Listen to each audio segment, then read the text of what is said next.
Hello friends, কেমন আছো সবাই? বলো। আশা করি খুব ভালো আছো, আর আমিও খুব ভালো আছি। আর সন্ধ্যায় মনে হলো একটা টিফিন করব, তা মন থেকে যেটাই মনে হলো সেটাই করি আমি।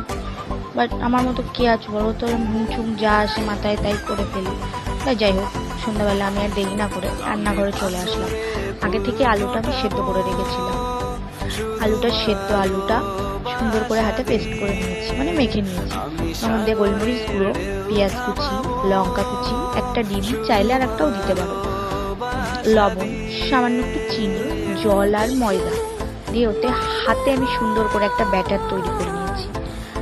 মেখে গরম জল বা ঠান্ডা জল যেটা ইচ্ছা তোমরা চাইলেই দিতে পারো, সেটা কোনো ব্যাপার না। ওটা মেখে নিয়ে আমি তেলটা গরম হওয়ার জন্য কড়াইটা বসিয়েছি। তেলটা গরম হয়ে গেলে ওর মধ্যে হাতে সুন্দর করে ব্যাটারটা আমি গোল গোল করে একটু চেপে চেপে চেপে দিয়েছি, যাতে পিঠে বা চপের মতো দেখতে হয়। আমার কাছে ফটোটা নেই, থাকলে আমি দিতাম। খেতে খুব ভালো ছিল।